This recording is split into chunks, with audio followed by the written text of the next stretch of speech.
Dans la première partie de cet audio, nous avons énoncé les critères du totalitarisme tels que Friedrich le définit dans son œuvre, critères qui sont repris par les chantres du macronisme démocratique pour discréditer les opposants au pass sanitaire qui voient au contraire dans ce dispositif la marche d'un totalitarisme en marche.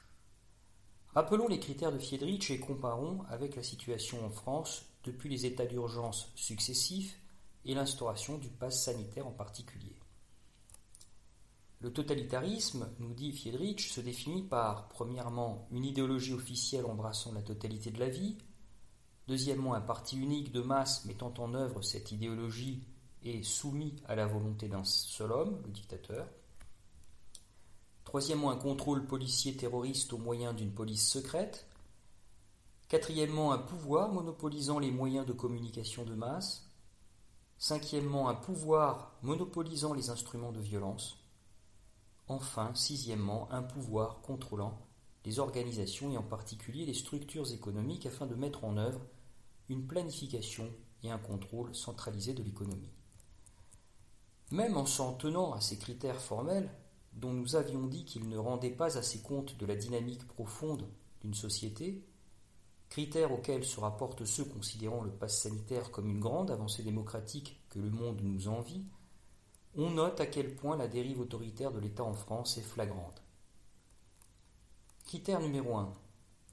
Le contrôle des corps au nom de la santé par une bureaucratie et un pouvoir politique ôtant toute liberté de prescription aux médecins au nom d'une stratégie médicale unique et d'un plan quasi quinquennal de vaccination alors même que les données et le recul scientifique sont insuffisants. Contrôle des discours par la censure et l'absence de débat contradictoire, instauration d'une science officielle, conformation du réel au discours officiel de cette science officielle. Délit de pensée et sanction des dissidents. Le discours officiel tient lieu de pensée unique et les corps appartiennent à l'État sous peine d'exclusion sociale et sous peine de liberté conditionnelle. La pensée unique définit ce qu'est le bien et conforme la société à cette pensée. Le pass sanitaire devient ainsi la première étape vers le crédit social.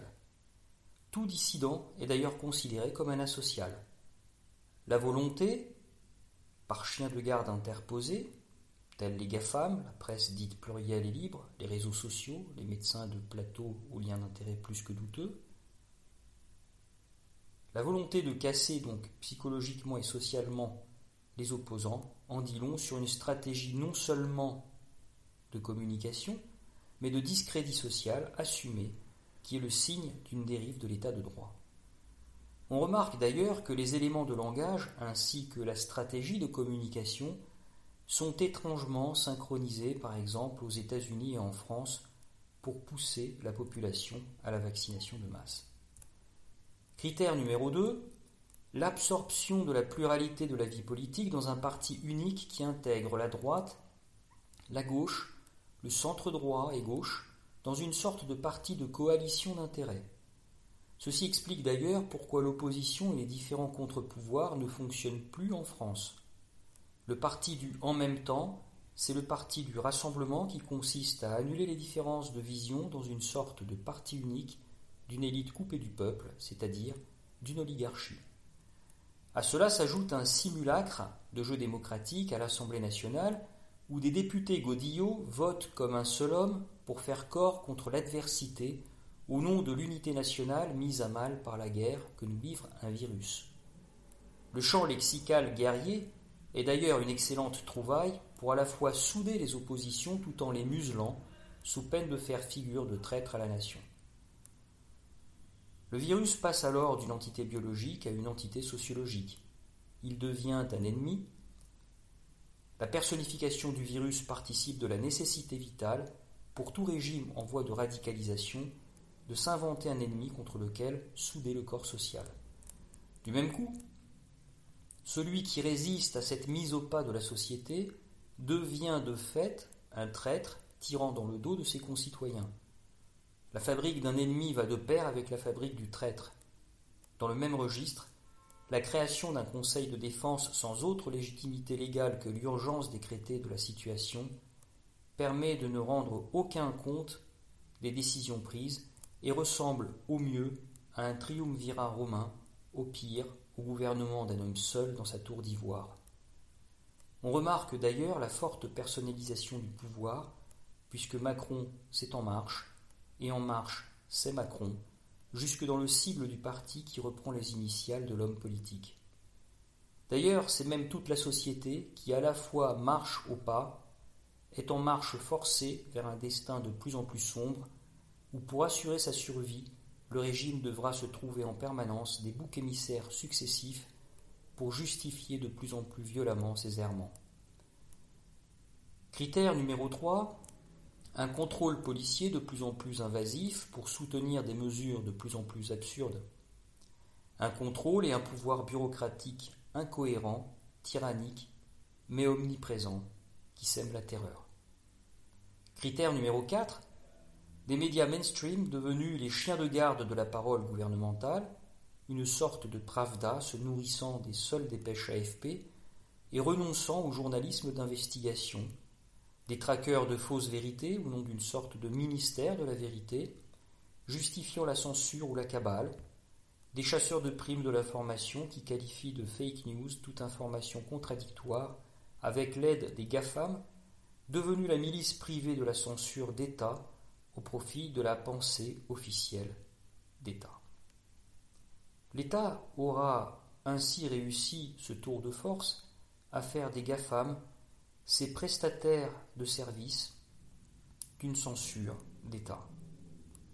Dans ce cadre, on assiste à une inversion de la présomption d'innocence au profit d'une présomption de culpabilité, voire même d'un délit d'intention dans le domaine de la pensée, justifiant la censure préventive des discours. Critère numéro 5, la disproportion de la violence sur les faibles. Par exemple, les gilets jaunes, pour mieux dissimuler la faiblesse envers les forts, par exemple les délinquants. Critère numéro 6, un contrôle désormais total de l'économie, de l'ensemble des transactions, par l'introduction de l'euro numérique sous prétexte de faciliter des paiements sécurisés et de concurrencer les crypto-monnaies. Ce projet de numérisation de l'euro, qui vient d'être lancé à titre expérimental en juillet 2021 par la BCE, avec la bénédiction de la France et de l'Allemagne, devrait aboutir en 2025-2026, selon la tribune du 14 juillet 2021. On trouve sur le site de la BCE d'ailleurs toute la philosophie de ce projet pensé pour notre bien. En théorie limitée à certains aspects de la vie économique, contrairement aux promesses faites de ne pas abolir l'argent liquide, il devrait permettre en réalité un contrôle total sur les individus. Il suffit de penser au couplage du pass sanitaire ou d'un crédit social avec une monnaie numérique pour comprendre que tout individu contestataire se verrait irrémédiablement condamné à une mort sociale avec fermeture de son compte et interdiction bancaire, et ainsi réduit à la misère d'un simple clic.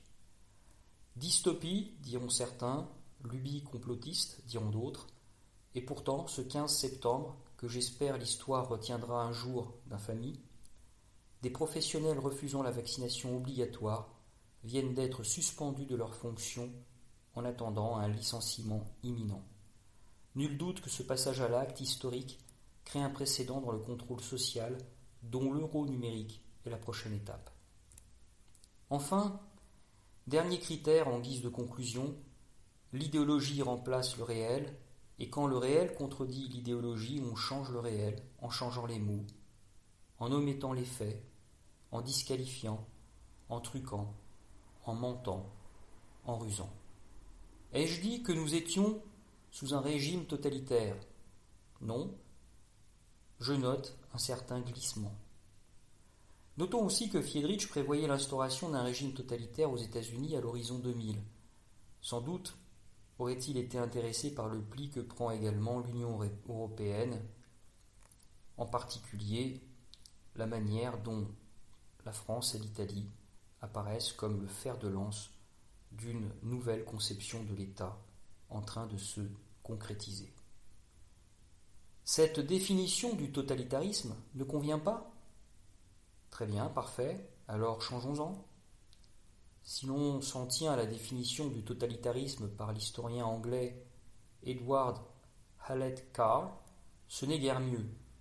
Pour lui, le totalitarisme désigne, je cite, la croyance selon laquelle un groupe ou une institution organisée, Église, gouvernement ou parti, a un accès privilégié à la vérité. Fin de citation.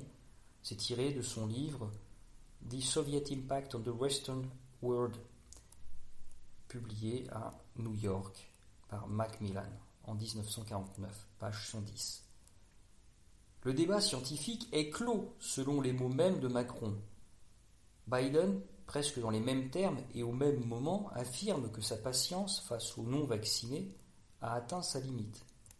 Le politique a donc tranché et déterminé la vérité scientifique une fois pour toutes, contrairement à la nature même de la science qui fonctionne par querelles et débats contradictoires.